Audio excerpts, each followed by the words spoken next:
Hello everyone, my name is Lufitri Sari, NPM 224111072. Pada kesempatan yang berbahagia ini, saya akan membahas materi mengenai segmenting, targeting, positioning, or STP analysis.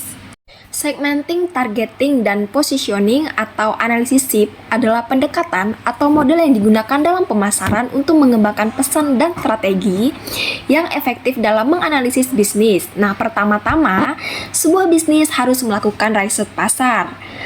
Apakah produk yang dijual bisa mendapatkan customer yang memang membutuhkan produk atau jasanya? Sehingga langkah pertama yang harus kita lakukan adalah menganalisis aspek pasar tersebut berupa analisis segmenting, targeting, dan positioning. Nah, saya akan menjelaskan langkah-langkah melakukan analisis SIP. Nah, yang pertama, segmentasi pasar. Apa sih segmentasi pasar? Segmentasi pasar adalah membagi pasar menjadi segmen yang lebih kecil sesuai dengan kebutuhan, karakteristik, atau perilaku berbeda yang mungkin memerlukan strategi pemasaran yang terpisah. Nah, segmen pasar ini terdiri dari sekelompok pelanggan yang memiliki sekumpulan kebutuhan dan keinginan yang memang serupa. Oke guys, selanjutnya ada segmentasi pasar konsumen. Yang pertama yaitu psikografi. Ilmu yang menggunakan psikologi dan demografis untuk lebih memahami para konsumen. Nah, di dalamnya seorang marketer membagi pembeli ke dalam kelompok yang berbeda atas dasar gaya hidup, kepribadian maupun nilai. Nah, yang kedua, segmentasi perilaku. Membagi pembeli menjadi beberapa kelompok berdasarkan pengetahuan, sikap, penggunaan atau tanggapan mereka terhadap suatu produk maupun jasa. Perilaku, variabel perilaku, kesempatan, manfaat, status pengguna, tingkat penggunaan, status loyalitas, tahap kesiapan pembeli dan sikap atau apa sih contoh dari segmentasi? Di sini saya akan menjelaskan contoh segmentasi pasar produk susu.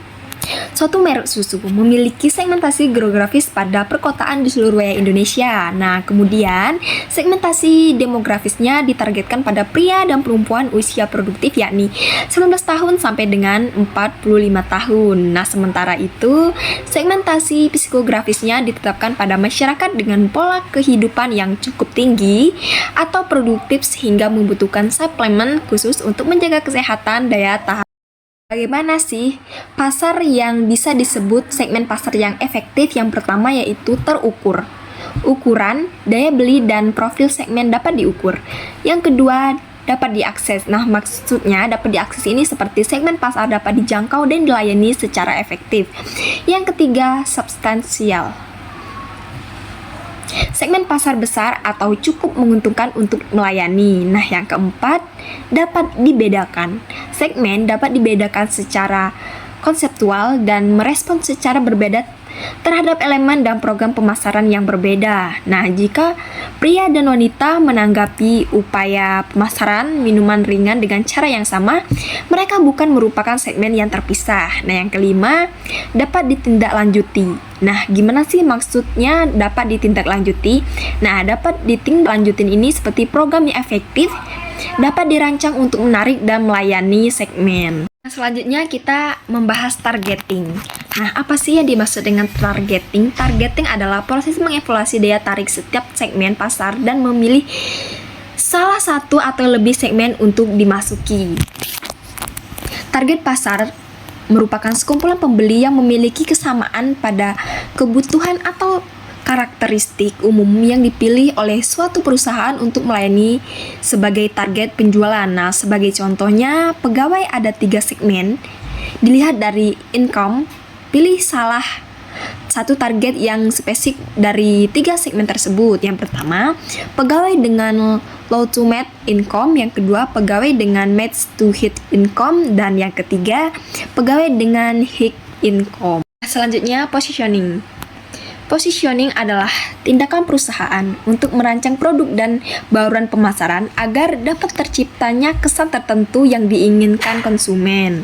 Nah, positioning produk yang baik adalah jika produk tersebut lebih unggul daripada produk lain yang sejenis.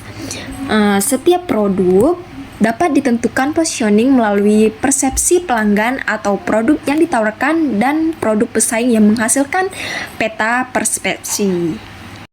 Nah, bagaimana sih tahap-tahap menyusun positioning?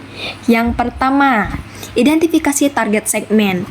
Tahap awal menyusun positioning adalah harus memahami dengan baik segmen pasar yang akan menjadi target, identifikasi dengan baik perilaku target market, sehingga positioning yang disusun benar-benar fix dengan apa yang disepakati oleh pelanggan.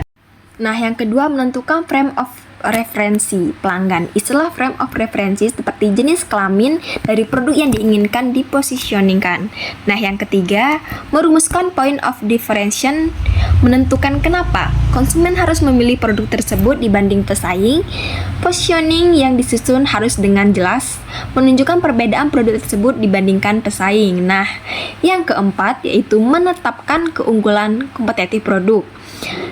Kita harus meyakinkan konsumen bahwa diferensiasi tersebut bukan hanya di permukaan saja, tetapi harus benar-benar bisa dinikmati sebagai sesuatu yang berbeda.